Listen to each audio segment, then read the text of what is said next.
Assalamualaikum warahmatullahi wabarakatuh. Ya, jadi di video ini kami akan menjelaskan hasil dari klasifikasi genre sinopsis film berbasis ekstraksi kata kunci dengan evaluasinya itu menggunakan naif bias. Ya, di sini saya Hasina Cipta NPM 220 dengan Siti Zabrina NPM 215. Oke, untuk yang pertama akan dijelaskan oleh Siti Zabrina. Baik, terima kasih untuk Hesti. Jadi di sini kita sudah menyiapkan dokumen berupa kumpulan dari 90 sinopsis film.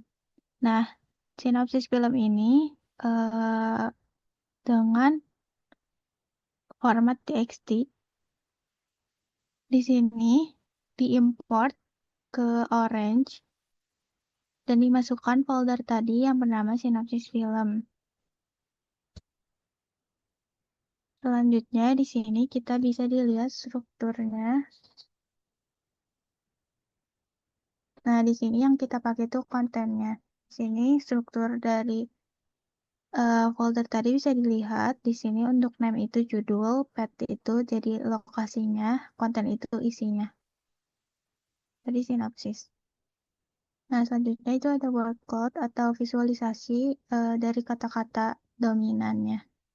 Nah, di mana di sini tuh masih ada tanda baca kayak titik, koma, dan kata hubung, ada yang, dan masih mendominasi isi atau konten dari sinopsisnya.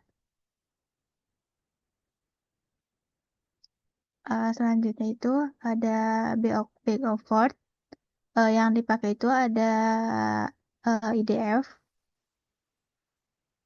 yang akan ditampilkan menggunakan widget data table. Di sini bisa dilihat ada kolom tambahan untuk big of word-nya.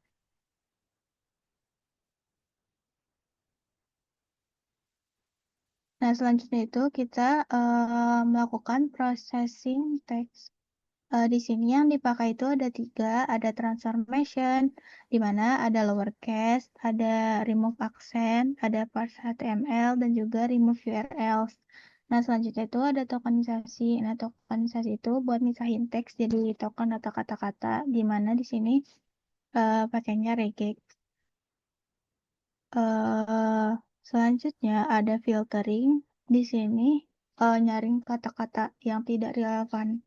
Di sini pakai stop word, di sini dipakai stop word bahasa Indonesia. Dan juga filter number sama tanda baca atau simbol. Nah, di sini word cloud sesudah processing tadi.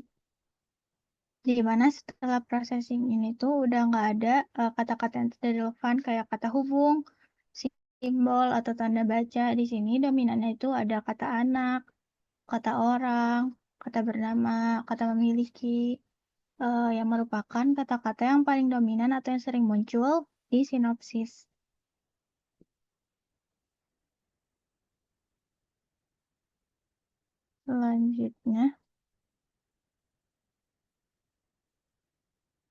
Selanjutnya juga kita bisa lihat big of word-nya sama masih pakai IDF. Dan di sini hasilnya. Nah, di sini hasilnya untuk IDF seperti kata bantuan itu 2,8, dan kata aneh itu 2,5, dan masih banyak kata-kata lain yang mempunyai bobotnya masing-masing. Selanjutnya ini ada widget formula atau fitur konstruktor, di mana di sini tuh kita mau membuat label baru yaitu label genre, di mana di sini kita mau membagi ada 3, ada horor, tadi ada aksi dan juga drama, di mana horor itu ada kata-kata bila di konten atau isi tadi dia itu ngandung kata seperti arwah, demit, dukun, iblis, jenazah dan yang lainnya itu dia bakal masuk ke kategori genrenya horor. Nah, selain itu ada aksi, ketika konten atau isinya itu dia ada kata-kata seperti aksi, ancaman bom, bunuh, culik, dia itu masuk ke dalam genre aksi. Selanjutnya ada untuk drama, di mana drama itu kata-kata dalam kontennya ada seperti cinta, ekonomi, emosional, hidup, dan idealis, dan juga untuk kata-kata yang tidak selain tiga itu dimasukkan ke dalam kategori tidak tahu.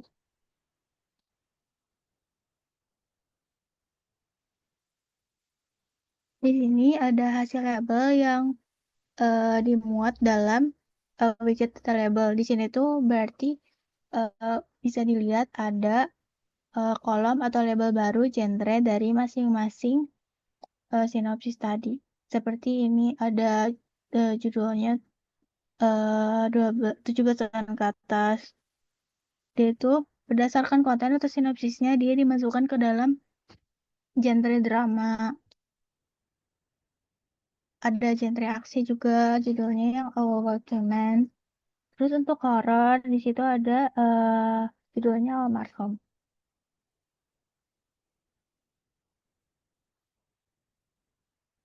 Selanjutnya kita mau ngubah genre tadi menjadi kategorikal menggunakan edit domain. Setelah itu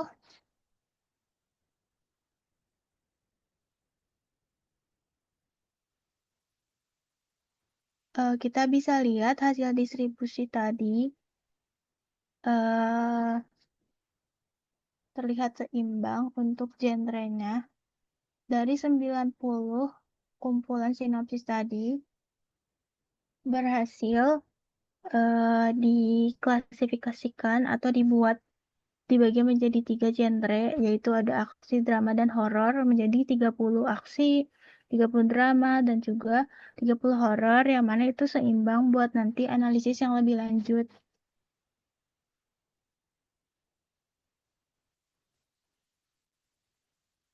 Untuk selanjutnya akan dijelaskan oleh Hesti. Oke. Setelah itu lanjut ke proses klasifikasi. Jadi setelah proses pelabelan, itu kita menggunakan widget corpus untuk menyimpan teksnya. Nah, di sini fitur utama yang digunakan itu adalah konten. Terus fitur lain kayak seperti nama sama pet itu diabaikan untuk analisis teks.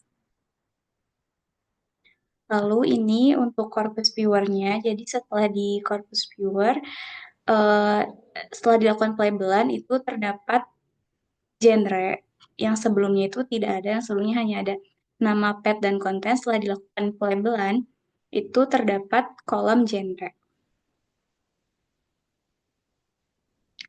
Lalu setelah itu di sini terdapat select kolom. Nah, select kolom ini tuh kita memilih memilih label mana yang bakalan dijadikan target. Nah, di sini kita memilih label genre yang dia tuh tipenya adalah kategorikal untuk dijadikan target. Dan di sini terdapat 2.282 fitur. Nah, lalu setelah itu di sini juga dilakukan back forward untuk IDF-nya. Nah, setelah dilakukan back forward dari playable ini, didapatkan data table-nya di sini.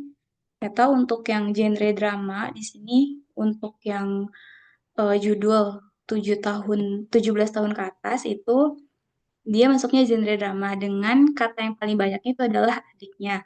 Lalu ini untuk judul sinopsis 2045 Apa Ada Cinta itu genre drama dengan kata yang paling banyaknya itu ada di bantuan dengan sebanyak 2.897.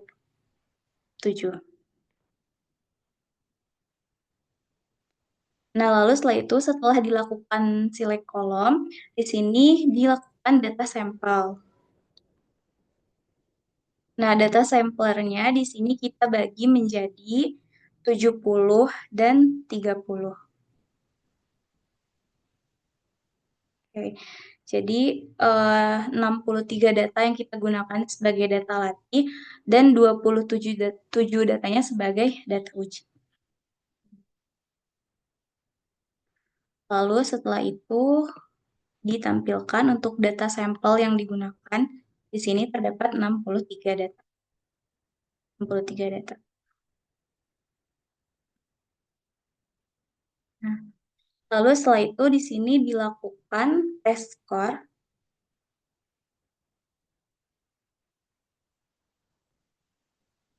Nah, setelah dilakukan test score menggunakan naive Bayes, ternyata di sini didapatkan untuk model naive Bayes, untuk AUC-nya atau area undercurve-nya itu adalah 0,955 yang menunjukkan bahwa model ini tuh memiliki kemampuan yang sangat baik dalam membedakan kelas antar genrenya.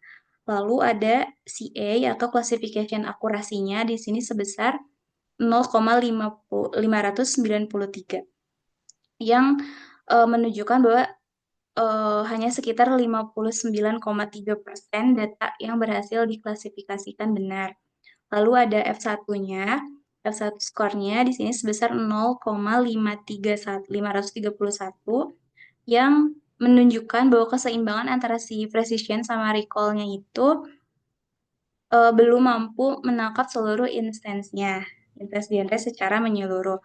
Lalu di sini ada MCC sebesar 0,481 yang menunjukkan bahwa korelasinya itu sedang antara label aktual sama hasil prediksinya.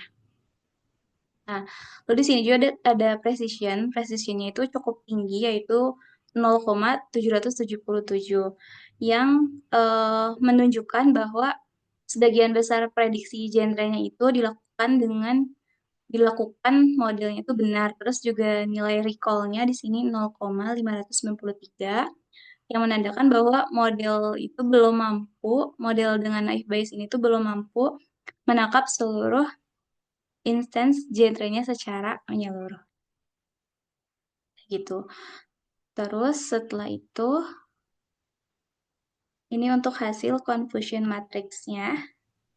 Nah, untuk hasil confusion matrix-nya, di sini didapatkan untuk genre aksi, di sini dari 9 data aktual sebanyak 85,7% itu berhasil diprediksi dengan benar sebagai aksi, sedangkan 15,8-nya itu adalah salah diprediksi sebagai horor di sini.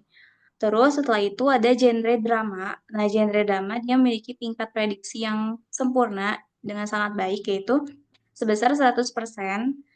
Jadi drama ini tuh berhasil diklasifikasikan dengan benar. Lalu sedangkan untuk genre horor, di sini dia hanya 47,4% yang diprediksi benar sebagai horor. Sementara sisanya itu 52,6% diklasifikasikan ke 36,8 itu drama, lalu 15,8% itu aksi. Jadi dari total 27 data ujinya terlihat bahwa genre drama ini tuh paling mudah buat dikenalin oleh model. Oke, jadi ini untuk visualisasi hasil dari workflow yang telah kami buat. Oke, mungkin cukup sekian dari kami. Kurang lebihnya mohon maaf. Wassalamualaikum warahmatullahi wabarakatuh.